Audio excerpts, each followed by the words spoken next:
this button right here, which will launch a preview of our scene. So now when we press our arrow keys, we can see that our player character is animating correctly. I want to say thanks to my daughter, Aliana Arango, as well as my wife, Susan Arango. My daughter designed the ship. My wife, Susan Arango, helped color the ship. Also, as far as getting these sprites, I will put a link in the description so that you can get to these sprites so you can follow along with this tutorial. So I'm just going to click this button to exit out of that preview scene. Okay, so what we want to happen is, I'm going to roll my mouse wheel to zoom back. We want our player to walk towards the ship and then to press a button where the player goes into the interior of the ship. I'm just rolling my mouse wheel to zoom back.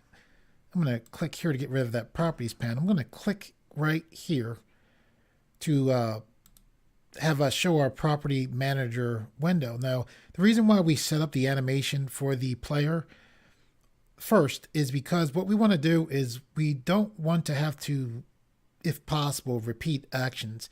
So what we're going to do is, since this is already set up in this scene and we need another scene for the ship interior scene, if we didn't do things how we did them now, we would have to reset up the animation for our player. However, the way we're going to do things now is the animation for our player will already be set up. So how is that? How are we going to do that? We're going to go to our scene 1 here. And what we're going to do is we're going to left click and then we're going to select copy. So then we're going to click the plus button and then we're going to, where we see this new scene popped up after clicking plus, we're going to click here and then we're going to select paste. So now what we have here is a copy of 1. So we have another scene that's a copy of this scene. And it's also a copy of all the work that we did for setting up the animation of our player as well, which is a good thing. Okay, so, and I know when I do the copy and paste, you see I have these like extras. I'm not sure how not to do that. Still learning Gdevelop myself more and more as I go along. So what I'm going to do to get rid of this is I'm just going to click on these 3 dots. I'm going to select delete to get rid of that extra scene. Now here's our copy of 1. So we're going to click here. We're going to select rename and we're going to rename this to 2. And the reason why we chose 2 is just so it's very simple to put that in there. We put that in so that would be simple and easy to work with the other scene. Okay, so what we're going to do is we're going to click on this 2, which is scene 2. We're going to left click there. I'm going to roll my mouse wheel back, and now you can see here is a copy of scene 1, which is scene 2. So the reason why we did this was we wanted to have the animation set up for our player. We didn't want to have to repeat that. However, we don't need this ship here for scene 2. So we're going to left click on this, right click, and then select delete to get rid of the ship there. We also don't need the ship here. So what we're going to do is left click on this.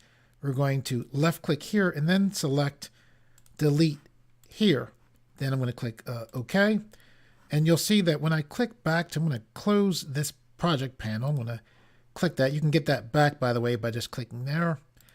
I'm going to click on scene 1, and here in scene 1, you can see that the ship is still there. I'm going to click here to go back to scene 2, and now here is scene 2, which, has the ship not there, which is what we want.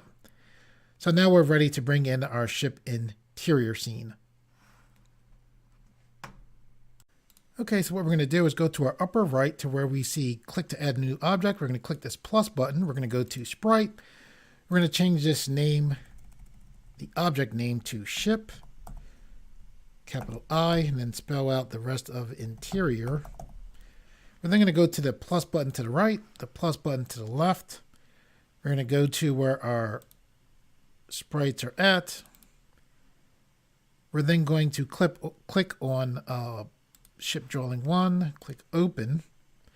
We don't need a behavior. There's only 1 frame, so we don't need to work with previews or anything like that, or the preview, I should say. So we're going to click apply.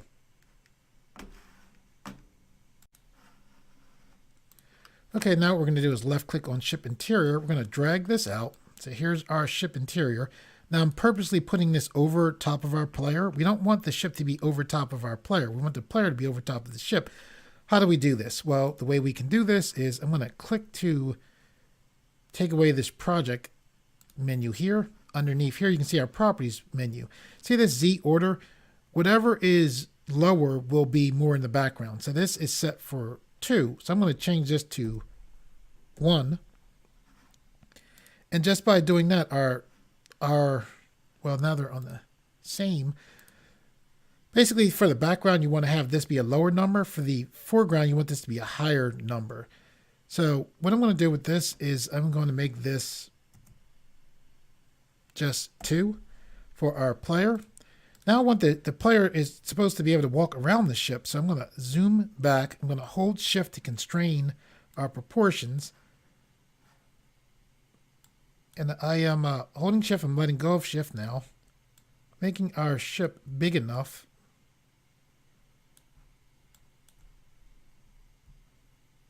for our player to walk around. So what I'm doing is I'm looking at our player size compared to the rooms on the ship.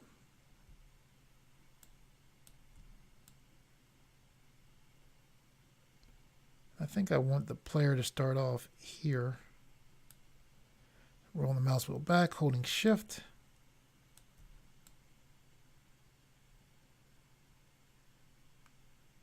So now I'm going to zoom in. That looks good to me.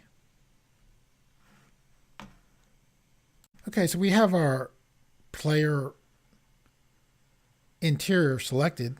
See in this properties panel where we have this setting that says lock position, angle, and editor. If I put a check mark here, now we can't move the ship, which is a good thing. So once we did that, we also can't select the ship. However, if we want to select it, if we click instances and then click our ship interior, now we can select from here. So if we wanted to turn that back off again, we could turn that back off again. However, it's good to have it on, so I'm going to click here to take that away, and that was the instances button right here is how I got that. So I'm holding the middle mouse button now to pan the view. Okay, so what we want to do now is we want to click our project manager. We want to go back to our scene 1. And what we want to do is set things up so that when we walk and we push a button, we'll go to the interior of the ship. So that to do that, we're clicked on scene 1. I'm going to click this to take away that project manager menu. We're going to go to our 1 event here. We're going to click here. And then we're going to go to, we clicked here just so we have this blue outline around this event here so we can make a new event. And then for this new event, what we want to do is set up a collision. So we're going to click add condition. We're going to go to common conditions for all events. We're going to go to where we see collision. We're going to select collision again. Then we're going to select player. And then for object, we're going to select the ship. And basically what this is doing is we're telling Gdevelop when these two objects collide, make something happen. So now we're going to click OK. Okay, what we want to do now is we want to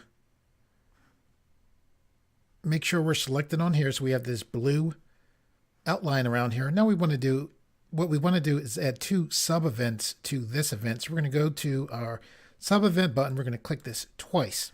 So what we want to do is have these 2 sub-events do something when the player is in collision with the ship. And what that is we want the player to press a button and then change the scene. We also, well, I'll explain that first. We're going to go to add condition. We're going to go to keyboard. We're going to go to key pressed. We're going to click here and press Z. I'm going to left click on Z. Then I'm going to click OK. So what we're saying is when the player is in collision with the ship and Z is pressed, we want something to happen. So to have that something happen, we're going to click add action. We're going to go to scene. And what we want to do is go to pause and start a new scene. So we're going to left click here. The name of this scene is 2. This needs to be in quotation. It is important that this is in quotation. So I'm going to put in a quotation, put in 2,